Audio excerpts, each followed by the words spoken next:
Welcome to Claire manages to balance the summer holidays somehow. So my kids are in tennis camp, and that is as posh as it sounds. It was an expensive morning, but my thought was because they could both go, they're 4 and 10, and there's a cafe right next door. So I've just used it as really focused time to build out a new funnel that I wanted to build and do something, like the things that just feel really busy and big and hard to do. So I'm really good at doing those things in cafes. At home, I'll just distract myself and make another cup of tea, or put a wash on or something like that. So yeah, so I felt like I had a really productive morning, and then I wanted to go for a walk. So I've done that.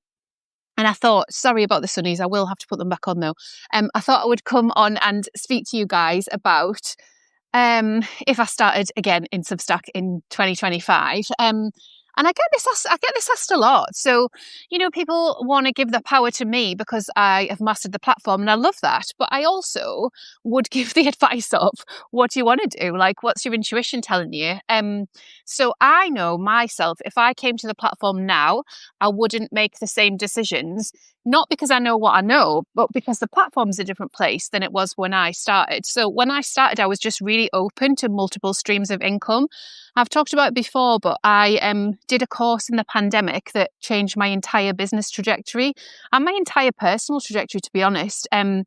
I can send you it. If you want to email me or DM me, I can send you it. But it's running live at the minute. It's called Money Manifesting and Multiple Streams of Income. And it just really sharpened my awareness about what is possible in terms of streams of income into your business, into your life, and just really set my creativity on fire. So because I'd just done that course and I was in that mindset when I arrived to Substack, I was like, oh, sure, I'll turn on paid subscriptions. That looks really fun.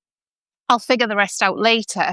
Now, some people are more cautious, so they would come onto Substack and they're like, well, what does paid subscription mean? And maybe I'll just write for a bit first. Maybe I'll join some paid spaces first. Maybe I'll figure it out a different way. So it's really up to you. Like if your nervous system can hold turning on paid subscriptions and you feel curious and excited about it, then that's great, isn't it? For me, knowing what I know, and this is the other side of the coin. So knowing what I know, if I came to Substack now and I wasn't dependent on it for an income stream, and I am dependent on it for an income stream now, so I'm in a slightly different place. But if I was just coming on to explore and create and hang out, I would write my heart out and read my heart out for months, like 6 months, like 12 months, like 18 months. I would just have a lovely time reading. There's no missing the boat. Once you turn on paid subscriptions, that's great, and so you'll get some paid subscribers, some might leave, some might come, but then you are in a business model that operates on paid subscriber churn. Oh, what's my churn like? Okay, well, I better do a thing. I better get a coupon, get some more people in. So there's really no rush. There's really no rush to be in that model. If you're trying to be paid in a way that brings in recurring revenue and passive income, Substack's great for that because you could get a paid subscriber overnight in America or Australia, wake up in the morning and there they are. And that's lovely, isn't it? And you've not had to do anything. They've just got access to your entire archive of beautiful posts or classes or whatever it is. That's gorgeous.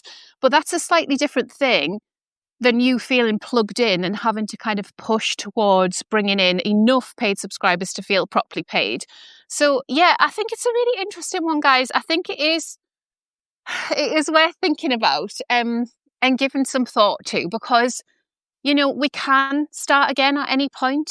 And I, especially when I have clients come to me and they're quite burnt out, I do talk to them about, well, what would you do if you could start again? Because you can. You could give yourself that permission slip and be like, okay, I'm going to pause paid subscriptions, or I'm going to lower the price, or I'm going to make the price more expensive. You can choose what it is that you want to do. So I think to keep it fresh and interesting for yourself, you want to go into it with an open heart and an open mind around what you want to shift and change as things start feeling stagnant. And you will know energetically when things start feeling stagnant, like things are just not running as well. Maybe people are getting a bit lost in your spaces, or people are unclear, or there are new people into the ecosystem and Substack made a change and everybody's confused.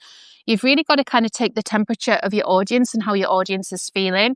Has anyone got any questions while I'm on? It's quite fun doing a live. I'm just like, I'm just doing another live. Yeah, come and ask me some questions about building, growing, staying connected over summer on Substack, anything you'd like. I'm here for another 10 minutes or so. I'll just chunter on. I'm very good at that.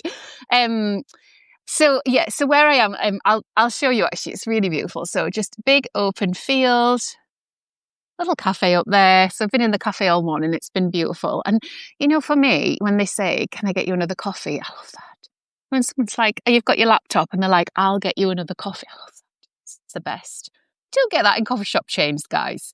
So I love that. It's really lovely. And the Wi-Fi is good. So I managed to listen to a bit of a call. I'm doing something called Sacred Money Archetypes with Denise Duffield Thomas at the minute. It's amazing. I'm raving about it to everybody. It's so good. So I managed to jump on a bit of a live call there and listen in. She's also very generous with answering people's questions and being quite specific in her responses. So that's always super useful. You feel like you can be part of the live energy.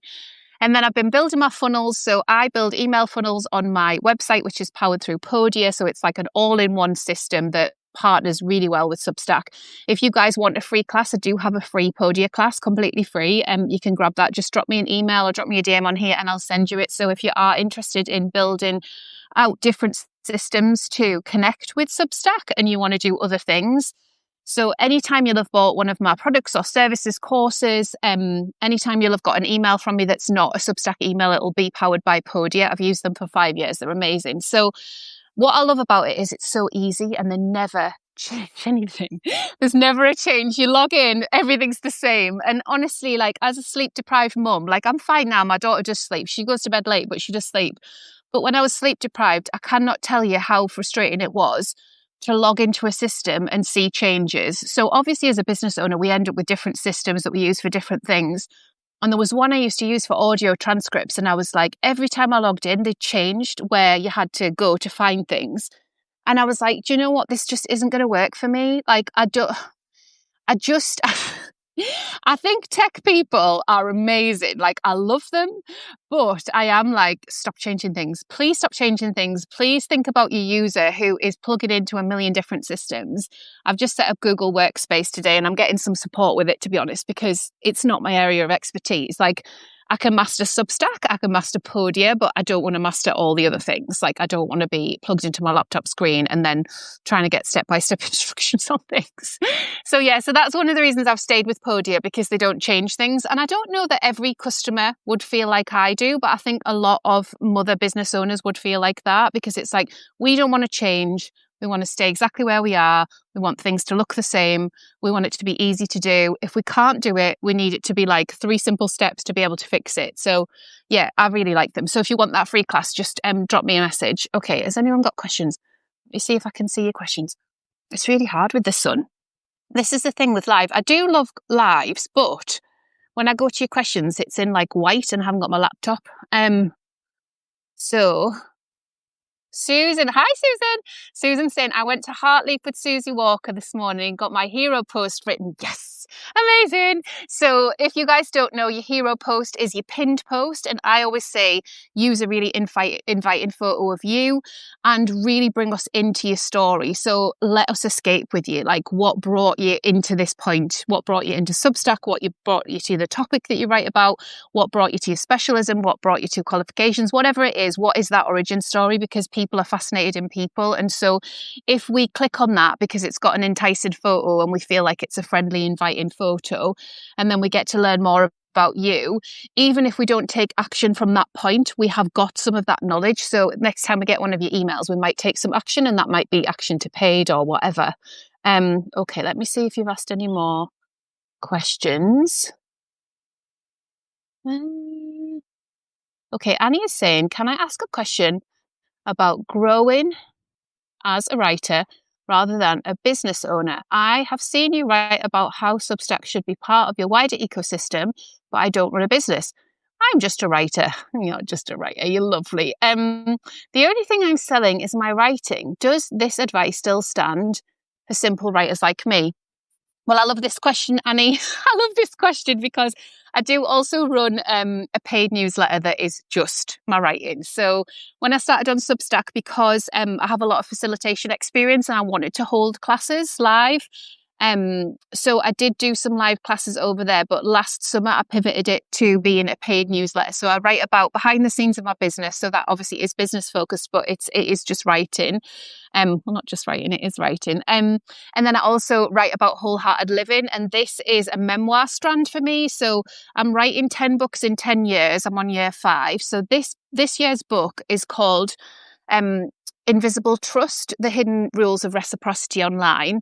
And I'm writing little vignettes of that, basically, like how things have built to the place that they are because I lead with reciprocity as one of my values.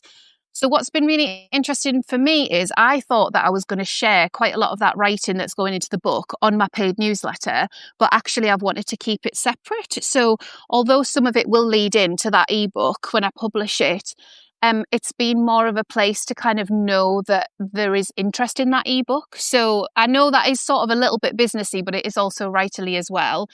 I do support a lot of writers. I guess where I am with it is I've still got my own imposter syndrome on that stuff. Like I have a lot of hang-ups from not being good enough, with spelling, with grammar. My sentences were far too long, and I have a lot of compassion from an earlier part of myself. So I do leave Sarah Fay to work with the writers. I'm like, if you want a strategy session with Sarah Fay, she's amazing. She's just going to cut through the noise and really help you. But I do work with a lot of writers, and what I say to them all is that you have to know what your writing does to a person, how they feel when one of your emails comes in. So, for example, my friend Kate Flanders is a writer, Canadian writer, living in the northeast of England now, which is how we're friends. I think I would have been friends with her anyway. I just would have made her my friend. She's awesome. But she runs a paid newsletter model, and she's a professional writer. She's had a best-selling book and a second book as well, both brilliant. And so when I receive one of Kate's emails, I feel instantly calm. And I always think, when is my time to read Kate's Substack post? So when will I be able to make myself a cup of tea, get into my favourite chair and read one of Kate's emails? And I just ask myself that question. Whereas sometimes when I receive people's posts, it's like, oh yeah, like I might skim read through that later. So can you see how there's like a subtle difference, like in terms of like my response as a reader? And so I think some of the subtlety for you will be understanding your reader response. And you can get some of that in the comments. Like if you do get responses and comments, if you do get replies, you can tell how your writing is impacting people, how people are feeling. People more and more and more in our spaces, especially, want to feel safe and want to know that their nervous systems are held. So there's quite a few journalist writers on Substack. A lot of them I've supported. And sometimes even the title of the post, I'm like, no, not today, not today. I think that writing's brilliant, but for me, it's like, not today. Whereas other people are like, yes, give me some of that. Give me some of that. Like, I want to get involved in that argument, or I want to get involved in that debate, or I feel outraged. I want to feel more outraged. Like, I do not want to feel any outrage. Like, no, I want to be calm, and I want my nervous system to be taken care of. Like, we have a very complicated life, in lots of ways. Like, we're very blessed in lots of ways, but we have a complicated life. Like, so I really need to keep my emotions steady. So I always talk about, in terms of the models of what people are writing about, whether somebody is writing to make people feel seen, soothed, or something. So seen, soothed, or something. So if you're writing to make people feel seen, the response would be, oh yeah, me too. If you're writing to make people feel soothed, it would be like the Kate example, so I'm going, oh, lovely, right, okay, when can I make a cup of tea? When can I make space to read Kate's work? And then to feel something is the other example. So like the outrage, and they're like, I want to be involved in that debate, or thank God someone's written about this because it's really important. And it's like, when like a fire takes hold and then obviously takes a little while to go out. So those are the posts that can go viral, when everybody piles on because everybody wants to talk about a thing. I don't write those posts necessarily. Like, obviously, if they're to do with Substack education, I might, but I definitely don't bring that over on my paid newsletter, even though I could probably master the skill set to do it. So I guess just reflecting that back to you, once you know if you sit across all of those categories or a couple of them, then you can get really smart at inviting people in. So for Kate, for example, for Kate, I would be saying, and I don't know whether she does this, she used to do it where it was like a specific day of the week. So it became part of my weekly routine. Keris Fox does this actually really well. She writes the Ladybird Purse. So Keris, for 3 years, I've read her emails for 3 years because she sends them on the same days. And so it's part of my routine. And I think that we underestimate, like, we think we've got to grab attention, but actually, like, once we have built a relationship with our reader, we've got them, they're there, they're kind of committed to us. And the people that kind of come in and out will come in and out, but the people that want to be there and can see themselves being subscribed for a long time, they'll stay. So yeah, I hope that helps. But yeah, I truly believe that in terms of a fandom model or a Patreon model or a nurturing paid subscribers model, it is amazing to write here on Substack. If you know that you've got an incredible skill set for writing, this is an amazing place to be. And it's a gift, it's such a beautiful gift. I know people can trip into comparison, and there's some incredible writers and best-selling authors. It was so funny, actually. When I went to see Beyonce in Paris, yes, I am name dropping. Yes, it was amazing. There was a heat wave in Paris. It was incredible, but it was 38 degrees. And we walked like 60,000 steps in a weekend. It was amazing. But we went to see Beyonce in Paris, and the sun was setting. So the sun took a while to set, and it was like a bit of a standoff between me and the sun in the stadium. My friend had gone to get drinks, and I was just like, this is the most intense and incredible experience of my life. And she wasn't even on stage yet. It was just the anticipation that she was coming on. Anyway, so I had an amazing night. It was really, really cool. Brilliant, brilliant time. And at the end, my friend said, I'll never forget this. It's so funny. He was like, like if you were another pop star, if you saw that, you'd just think, oh, I'll probably not bother. I'll probably not bother now.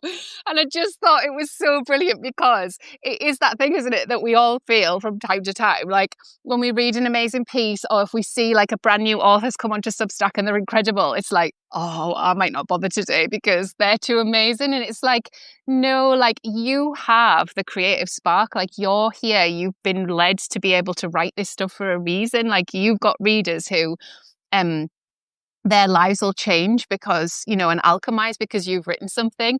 And obviously he was joking, but then we like ran through all of the different examples of who might think, oh yeah, I've watched Beyonce, but I'm still going to do my own thing. It was just like a really interesting frame of things, because, if you're as big a fan of Beyonce as we are, you can't top it. Like how on earth could you top it? She's absolutely incredible. Her energy's incredible.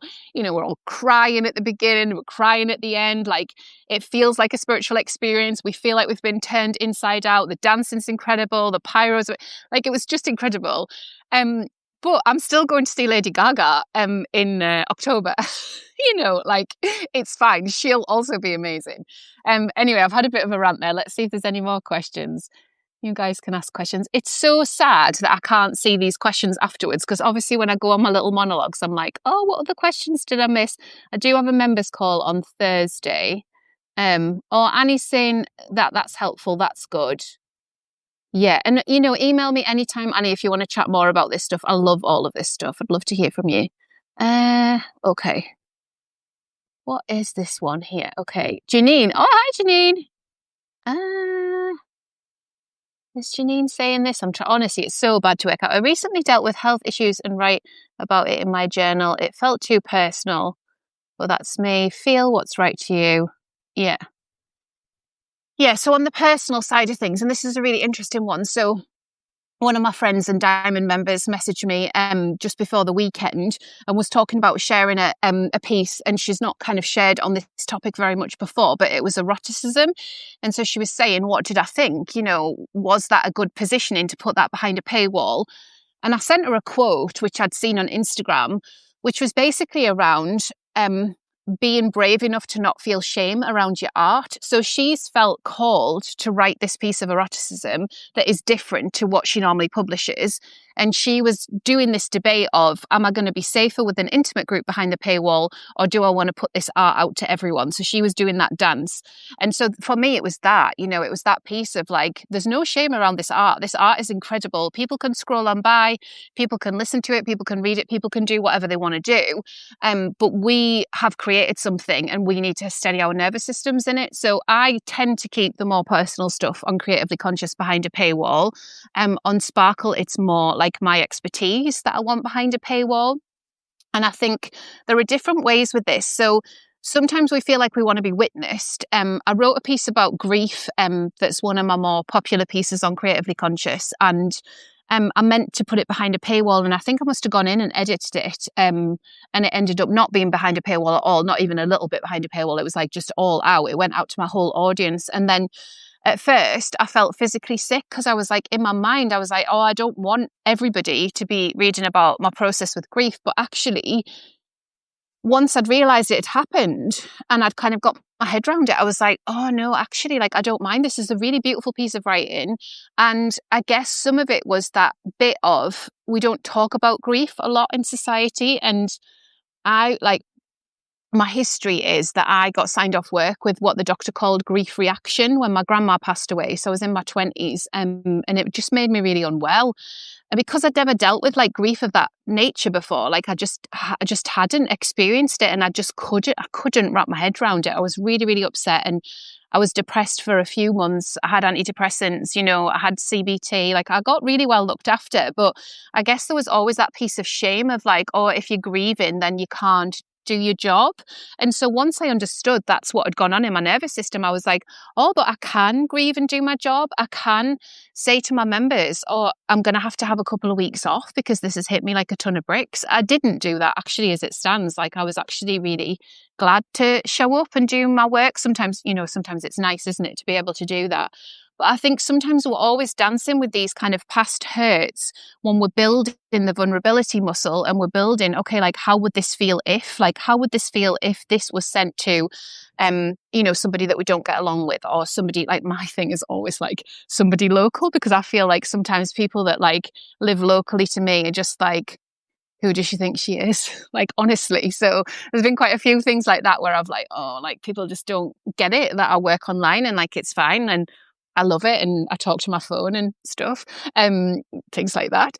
But I'm not writing for them. And, maybe in however many years' time, they'll be interested in my stuff. Maybe they never will, and it's fine. So I think sometimes like holding it through that filter, and also what I like to say, and this is a really harsh prompt, guys, so like do be gentle with yourselves, but what I like to say to people when they tell me about like the voice of imposter syndrome, or if somebody is saying something to them in their minds, I'll say, whose voice is that? And like literally that prompt, you can hear a pin drop. I've had people burst into tears. I've had people like pause and then tell me straight away that it's a teacher from school, that it's their brother, that it's their dad, that it's their uncle from like a childhood party. Like, whose voice is that? Like, you want to ask yourself, whose voice is that? Because it's not your voice, because you are here for the highest good. You are here in service to your creativity. You are here building a creative practice and being incredibly brave, sharing your words and your work. If you are feeling less than, if you are feeling like you shouldn't put this out, you're still trying to hold yourself safe because somebody has done damage to your kind of golden timeline of what you're trying to kind of put out and share. So it is nervous system work, and that is the work, but it is beautiful work to be doing. And I think that you can hold yourself steady in it in lots of ways. Like, you could send the preview email to yourself and see how that feels to receive it. You could send it to a friend. You could send it to somebody who will definitely cheerlead you, rather than sending it to your husband. My husband's quite supportive, but like, I don't ask him to read my stuff. But if I did, he would say something really supportive, and maybe like sometimes you need that, don't you? Okay, good. I'll just see if there's any more questions, and then I probably should go and pick my kids up in a minute. I've got time. So JP is saying, writing something very personal. JP's just written a gorgeous piece this week. Go and check out JP's piece. It's beautiful. Change your newsletter. Never be afraid to step away from your niche or something you think is important. Yeah, isn't niche an interesting thing? So, as a multifaceted human who got taught all the lessons around niching on Instagram and like being really clear and showing what you were about, I did like a load of mad dances with what I was about. Like, I was about creativity for a while. I was about creativity's impact on well-being for a while. I was about home renovations for a while. I was about my wedding for a while. I think, in all of it, I was like, I don't really have enough to say about one thing to just like niche down into an Instagram account. I was also working really hard and project managing a lot of arts development projects at the time. So I used to just share behind the scenes of like what I was up to, and people really liked that. So I do think there's a lot of ways with it all. Obviously, for Sparkle on Substack, the niche is Substack. Like it's Substack education, but there's more to it than that. Like there's me at the helm of that. And then there's the community who are always gorgeously supportive. And then there's the fact that I am always saying we've got time to build joyfully and sustainably, that I'm really passionate about you guys earning money, earning more than a living wage, being in overflow, being in abundance, and being really tuned into our own nervous systems. And on Creatively Conscious, like I've kept it open purposefully so that I can write what I want to write, so that I can build an audience there that might want to build, might want to pre-order my book this year. I'm so excited about writing it. I feel, like when you start writing something and you're like, so normally with me, when I write something good, I want to put it out straight away. Like I don't even want to schedule it. I just want it out in the world. But the book has felt so different. Like the books felt quieter, and the books felt like this is such an intimate look at what reciprocity boils down to, and a real look at the relationships that build that, and also build that in terms of a real kind of tangible thing that we can hold with us if we're having a bad day, or if we feel alone, or if our emotions get on top of us, or if we feel like we don't want to write. It's just dead interesting. I'm really enjoying that quieter energy. Yeah. Right. Where else have we got here? Sorry if I missed your questions. Oh, Amy's good on this. Yes. So Amy is coming in to teach my membership in the autumn. Amy Beeson, here she is. She's saying it's knowing your value/brand. Niche can be evolutionary, like a campaign. Yeah. Your beautiful brand is an extension of you. It's how and the why, and the content is the what. Gorgeous. It's the how and the why, and the content is the what. Yeah. Yeah. So I love all of that, and I love being playful with it. I just think there's so much in that. There's so much to discover. Inside Diamond Membership, if you're a Diamond member, there's a beautiful branding class with Lauren Barber. So Lauren Barber is an incredible human. She's an expert in human design, so she's been in to teach human design as well, if you want to access that class. But also this branding class, literally nobody has ever given me the scope and space to explore branding in that way. I was always so stuck at like choosing colours. Like I've got there now with the colours, but I was like, why are we starting with colours? And with Lauren, it's different to that. Like it's, you're getting down to the essence. I think it is actually called your branding essence. It's so good. She's so brilliant. And then it was almost like, like when you just feel like everything like drops in, like if your soul's been fragmented and it's been out and you've been like in a busy city and stuff, and everything comes back to center. Like that's what I felt like when I took Lauren's class, and everything dropped into place. Like I definitely didn't arrive to Substack with a ready-made brand or, lots of thoughts about how I was. My husband actually sums it up really well. So he once came to assist on an event, and there was a lot of glitter involved. And it was before the days of, the glitter was very plastic. It was plasticky glitter. It was a long time ago. You couldn't get like eco-friendly glitter and stuff like that. But basically the whole floor of this studio that I was doing this immersive work with families was covered in glitter. And I was also at the same time managing £100,000 worth of Arts Council funding to like bring in the glitter basically. And so he's ex-Marines, he's very down to earth. He's very earthy. He's got personal training background, sports science degree. So it was all very like science research on things. And then like he came in and just like helped me with the aftermath of all of this. And he was like, the funny thing is, Claire, from the outside looking in, like it does look like glitter glue, but actually I have seen you go through all of these motions to try and bring in these huge pots of money that impact so massively on people's lives and bring community together and make people feel seen. You're running around getting coffees for the mums. Like it's just fascinating to watch how you can kind of puppeteer all of these parts. So that's where Sparkle came from, like years and years ago. And so obviously, it's a bit of a meme in like, don't let anybody dull your sparkle. And that was part of it, that permission slip. But yeah, it is just like in my essence, and it has been reflected back to me in lots of different ways. So, but yeah, it didn't arrive as like a fully fledged brand. Like I literally thought of Sparkle on Substack at about 4 a.m. one morning when I was just like called to create more space for myself, but also for people to come and learn about Substack. Anyway, if you haven't heard that story before, that's why. So yeah, just to recap for the people that are just joining now, because I'll have to go and get my kids in a sec. What I was saying was, if you are arriving to Substack now, or if you are feeling like you should realign what you're here to do, remember to trust your intuition. Remember, just because you've got paid on doesn't mean you need to keep paid on. If you haven't yet turned paid on and you're nervous about all of that and when's the good time, like, just do it. Just trust your intuition. You'll figure the rest out as you go. You cannot figure things out by, education resources, because it's going to be somebody else's set of thoughts and frameworks and ways with things, and you won't embody it. So you've got to do it. Like, you've got to do it. And, you just try it and you just see how it goes and you see how you feel in response to it.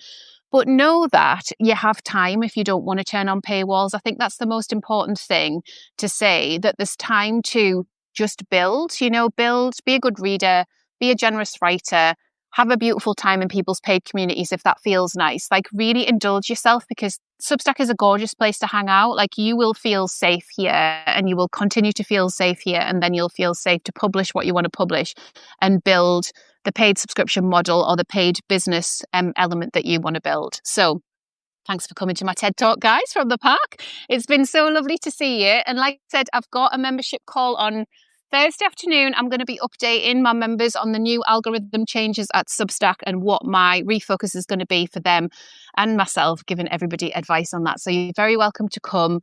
I have switched monthly back on because it felt really important to give you guys access to come as monthly members. And if you join, it's £20 a month, but you also get access to a 4-week beginners course, like full access to the course. It's worth £200. So if you do want to jump in as a monthly, that is my gift to you. Obviously, we all deserve to get paid. So that's why I've got it set up that way.